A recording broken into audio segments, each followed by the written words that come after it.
நாளை காலையில நம்மளோட புது வாழ்க்கையை ஆரம்பிக்கலாம்.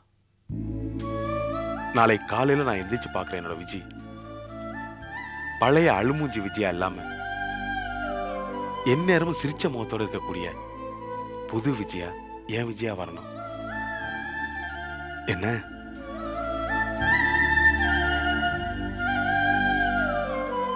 மாத்திரையை போட்டு படுத்து தூங்கு.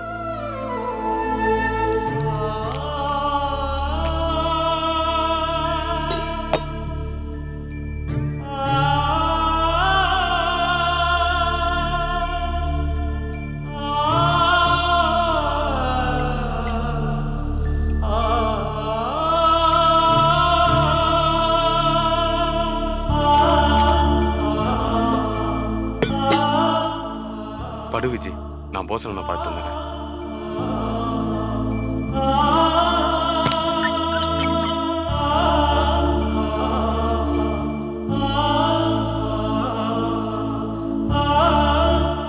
அண்ணே காலை கொஞ்சம் சீக்கிரம் வந்து வெளில போனேன். ஏன்? ராயப்பேட்டையில் ஒரு தையல் மிஷின் மெக்கானிக் இருக்காரு, அவரை போய் கையோட இருந்து கூட்டு வரணும். சரி, நான் போய் பாட்டு வந்துடுறேன். காலையில் 6-6:30 போனால் தானே அவரை பிடிக்கலாம். வெளில போயிட்டேன்னா அப்புறம் பிரச்சனை ஆகிடும். சரி கோபி, நான் போய் பாட்டு வந்துடுறேன். அதுக்கு தான் அந்த அலாரம் வச்சியா? ஆமாண்ணே, தூங்கிட்டீங்கன்னா என்ன பண்ணுறது? ஊர்ல எல்லாம் விடிய காலமே வச்சு பழக்கம் தான். நான் எந்திரிச்சு போயிடுறேன். இது எடுத்துட்டு போ, எனக்கு வேண்டாம். தேவையில்லையா? வேணாம் வேணாம், படுங்க.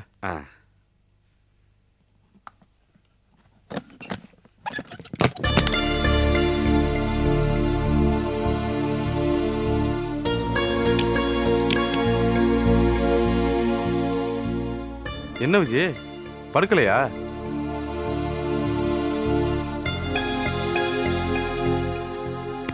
படு படு, தூங்கி இருந்துச்சுன்னா உனக்கு எல்லாம் சரியாயிடும்.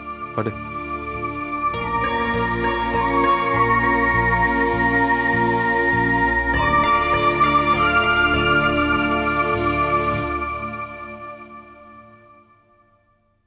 ஒரு விஷயம், நம்ம 2 பேருக்கு நடுவுல இனிமே தலானி தேவையில்லை.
பவானி, என்ன நேரத்துல எந்திரிச்சிட்ட? என்ன மணி? 4ஆவதுப்பா. 4? என்னம்மா இது? ராத்திரி தான் 1 மணி வரைக்கும் படிச்சு இல்ல, மறுபடியும் 4 மணிக்கு எந்திரிச்சிட்ட? இப்படி போட்டு வருத்திக்கிறிய, கஷ்டமா இல்ல? இதுல என்னப்பா கஷ்டம்? உங்க அக்கா மரங்களும் தான் படிச்சாங்க, ஆனா இப்படியா? அவங்களுக்கு ஒன்னளவு படிப்புல அக்கறை இல்லை. நீ என்னமோ இத தவம் மாதிரி பண்ணிட்டு இருக்கிற. பண்ணு பண்ணு, எனக்கு பெருமையா தான் இருக்குது. நல்ல ரிசல்ட் வரணும்லப்பா. அது மட்டும் இல்ல, இப்பெல்லாம் எல்லாமே படிச்சாகணும்ப்பா. ம்? புரிஞ்சுக்கிட்டியா? ஆமா, இப்பெல்லாம் கல்யாணத்துக்கு படிப்பு ஒரு தகுதி தான். அப்படி இல்லப்பா, அதுக்கும் மேல இப்பெல்லாம் படிப்பு தான் ரொம்ப முக்கியம். தைரியம், தன்னம்பிக்கை இதெல்லாம் கொடுக்கற ஒரு முக்கியமான விஷயம்னா அது படிப்பு தான்ப்பா. நீங்களே நினைச்சு பாருங்க, போஸ் மாமாவும் தனா அக்காவும் படிப்பு இல்லாம எவ்வளவு சிரமப்படுறாங்க. ஆமாப்பா. அக்காங்க எல்லாருமே அவங்க புருஷனை நம்பிதான்ப்பா இருக்காங்க. இதுவே அவங்க நல்லா படிச்சு ஒரு நல்ல நிலைமையில இருந்திருந்தாங்கன்னா இப்படி தேவையில்லாம எல்லாத்துக்கும் பயந்து புருஷனுக்கு அடிபணிஞ்சு இருக்க வேண்டியது இல்லைல்ல. எப்படி எப்படி நல்லா படிச்சுட்டா புருஷனுக்கு பணிஞ்சு போக தேவையில்லையா? ஏன் லீலா விஜயன் தான் படிச்சாங்க, அவங்க புருஷனுக்கு பணிஞ்சு போகலையா?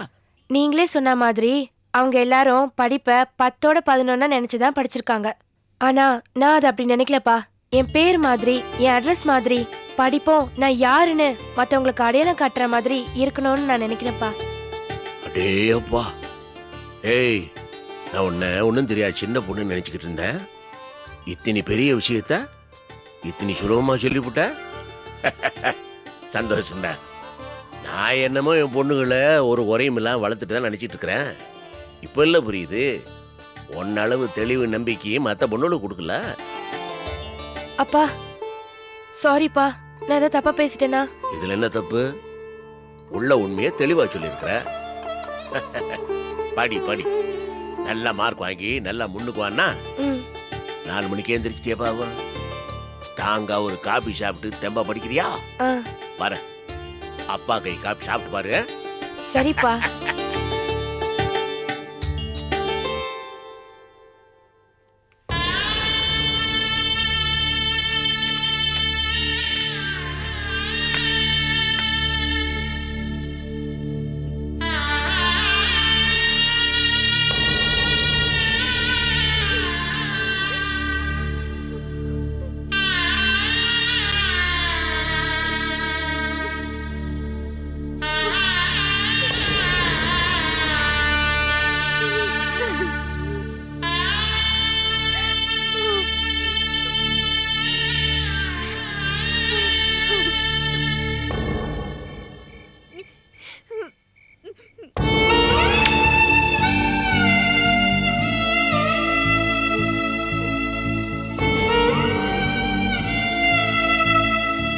விஜி,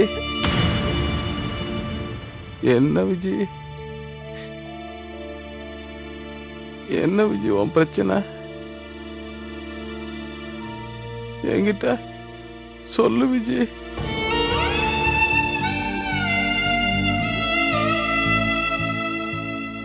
நான் தான் இருக்கேன்ல. ஒன்ன எங்கேயாவது யார்கிட்டயாவது விட்டு கொடுப்பனா?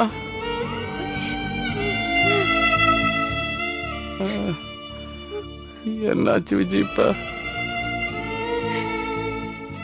என்ன விஜி,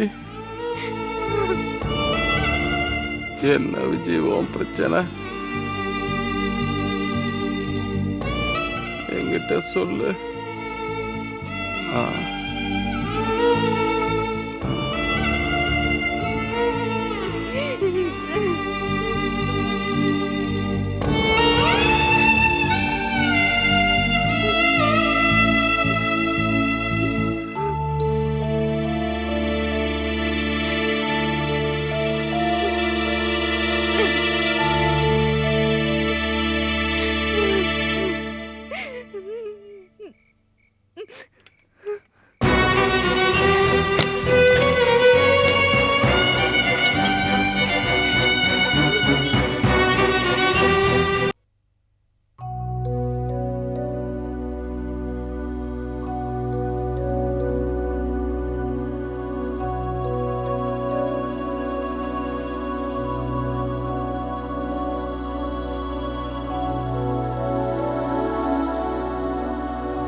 நிர்மலா, ராத்திரி எல்லாம் தூங்கவே இல்லையாம்மா நீ? அடி பாவி, இப்படி தூங்காம கொள்ளாம இருந்தேன்னா உன் உடம்பு என்னத்துக்கிட்டே ஆவறது? என் வயிறு பத்திக்கிட்டு எரியுதுடி. நான் பெத்த மக இப்படி வாயு வயிறுமா இருக்கையில மனசு நிம்மதி இல்லாம அசோகவனத்துல இருக்கிற சீதை மாதிரி உக்காந்துகிட்டு இருக்கிற. இத பார்த்து எல்லாம் பதறி துடிக்காம எல்லா நாயங்களும் நல்லா இழுத்து போத்திக்கிட்டு தூங்குதுங்க. இந்த வீட்டுல இருக்கிற எல்லாரும் சுயநலக்காரங்களா ஆயிட்டாங்க. கூட பிறந்த 2 பயலுங்களுக்கும் கொஞ்சம் கூட அக்கறை இல்லடி. ஒருத்தன் என்னடானா பொண்டாட்டி முந்தானிய தலைக்கு வச்சுட்டு படுத்துக்கிட்டு இருக்கிறான். இன்னொருத்தனை பத்தி சொல்லவே வேணாம். இவனுங்களா இப்படி இருக்கிறப்போ வந்து சேர்ந்து இருக்கிறா பார் மகராசி, இவன் மட்டும் எப்படி இருப்பா? ஏமா காலங்காத்தால இப்படி கத்திட்டு இருக்க? டேய், உனக்கு என்னடா? வீடு தீ பிடிச்சு எரிஞ்சா கூட நீ கண்டுக்க மாட்ட. உன் அண்ணி ஒரு தடவை தும்மிட்டா போருமே, அப்படியே இடி விழுந்துருச்சுன்னு சொல்லிடுவியே நீ? அம்மா இப்ப என்னம்மா பிரச்சனை? புதுசா என்னடா நடக்கணும்? உன் தங்கச்சி விடிய விடிய தூங்காம மேல பாத்துக்கிட்டு பைத்தியக்காரி மாதிரி உக்காந்துகிட்டு இருக்கா. அவ கண்ண பாருடா எப்படி செவந்து போயிருக்குன்னு. புள்ளைய வயித்துல வச்சுக்கிட்டு இருக்கிறவ இப்படி உக்காந்து இருக்கலாமா? நீங்களா என்னடானா போத்திக்கிட்டு தூங்குறீங்க. நீங்களா என்ன பெறவீங்கடா? போதுமா, சும்மா கத்தாத. ராத்திரியில் தானே தூங்கணும், எல்லாரும் தானே தூங்கணும், அதுவும் நீ தான் தூங்குன. ஏதோ எங்களுக்கு கொஞ்சம் முன்னாடி எழுந்திரிச்சிட்டு நாங்க ஏதோ குத்தவாளி மாதிரி கத்திட்டு இருக்க. ரொம்ப அநியாயம் பண்ணாதம்மா. எல்லாத்துக்கும் குதர்க்கமா பேசுடா. சரி விடுறா, வார்த்தைக்கு வார்த்தை கூட பேசாத நீ. நிர்மலா, என்னம்மா இது? ஏன் நீ தூங்காம இருந்த? பாரு, இப்ப உன் வயித்துல ஒரு குழந்தை இருக்கு. நீ பண்ற ஒவ்வொரு காரியமும் உன் குழந்தைய தான் பாதிக்கும். இப்ப பேசுடி. நீ இப்படி பேசுறதுக்கு நான் கொண்ட சேவல் மாதிரி கூவணுமாக்கோ? அத்தை, எனக்கும் நிர்மலா மேல அக்கறை இருக்கு. தயவு செஞ்சு இப்படி எல்லாம் பேசாதீங்க. நிர்மலா, உனக்கு நான் காஃபி போட்டு கொண்டு வரட்டுமா? என் புள்ள ஒரு நாள் இப்படி உக்காந்ததே இல்ல. இப்படியே போனா பைத்தியம் பிடிச்சதா இவ அலைய போறா. டேய் மாணிக்கம், உன் தங்கச்சி இப்படி கிறுக்கி மாதிரி உக்காந்து இருக்கிறது உனக்கு சந்தோஷமாடா? என்னம்மா இப்படி சொல்றீங்க? நிர்மலா மேல பாசம் எல்லாமே இருக்கும். இப்ப நான் என்ன பண்ணணும் அதை மட்டும் சொல்லுங்க. ஏண்டா மறுபடியும் சொல்லணுமா? எப்படியாவது மாப்பிளைய தேடி பிடிச்சு கொண்டு வாங்கப்பா. சரிம்மா, கொஞ்சம் பொறுமையா இருங்க. என் தலையை வித்தாவது நான் மாப்பிளைய கொண்டு வந்து நிறுத்துறேன். இப்படி வீட்டுல கத்தி டென்ஷன் ஆகாதீங்கம்மா, உங்க உடம்பு தான் பாதிக்கும். அப்புறம் எல்லாருக்கும் தான் வேதனை. இதே வாடா.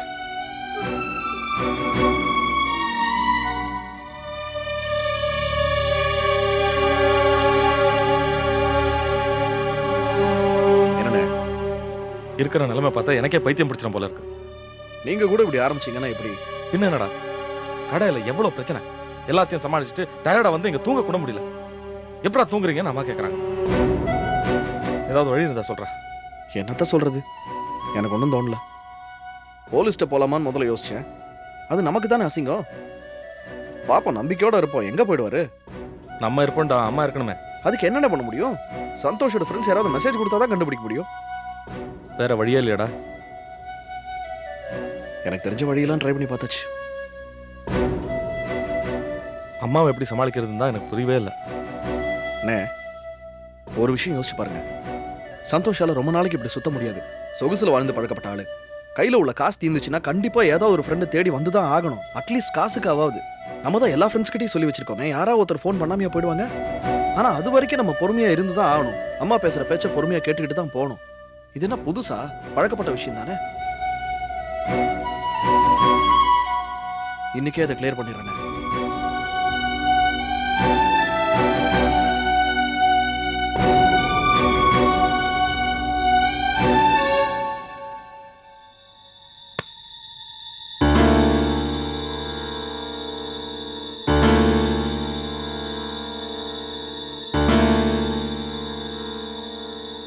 விஜய்,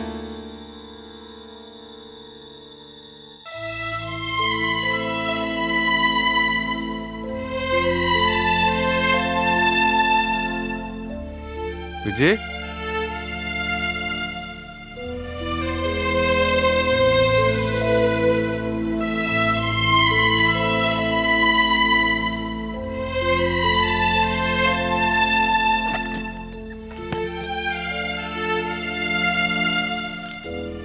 அப்பா விஜய் எங்க?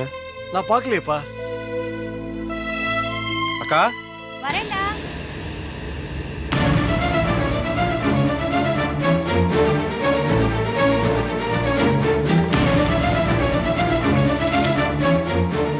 எனது அன்பு கணவருக்கு நீங்கள் எனக்கு கணவராய் கிடைத்தது என்னுடைய அதிர்ஷ்டம்.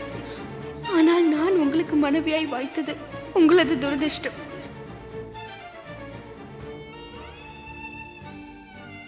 எந்த பெண்ணும் தனது கணவனுக்கு தராத மனவேதனையையும் புடுக்கத்தையும் மட்டுமே நான் உங்களுக்கு கொடுத்திருக்கிறேன். ஒரு மனைவி இயல்பாய் தனது கணவனுக்கு தர வேண்டிய அத்தனை சுகத்தையும் உங்களுக்கு நான் மறைத்திருக்கிறேன். நான் உங்கள் காலடியில் இருக்கவும் வருகதையற்றவள். என்னால் உங்களுக்கு செய்யக்கூடிய ஒரே உபகாரம் உங்களை நிம்மதியாக இருக்க விட்டு எங்கேயாவது விலகி போவதுதான். உங்களது மகிழ்ச்சிக்காக விலகி போகிறேன்.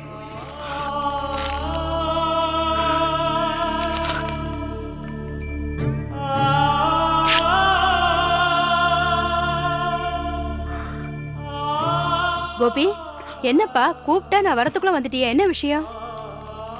ஒன்றும் இல்லைக்கா, ஏதோ யாகம் வருது இல்லை, விஜய கூப்பிட்டு உங்களை கூப்பிட்டேன். ஆமா, விஜய் எங்க காலையில இருந்து ஆளையே காணோம். விஜயா லீலா வீடு வரைக்கும் போயிருக்கு. லீலா வீட்டுக்கா? தனியாவா போனா? இல்ல, போசனனும் கூட போயிருக்காரு. போஸ் கூடனால இவ்வளவு காலையிலயா? ஏக்கா தெரியா தரமா உனக்கு கூப்பிட்டேன், ஏக்கா கேள்வி மேல கேள்வி கேட்கிற? மாமா புத்தி உனக்கு வந்துச்சா? போக்கா, போய் வேலை இருந்தா பாரு, போ.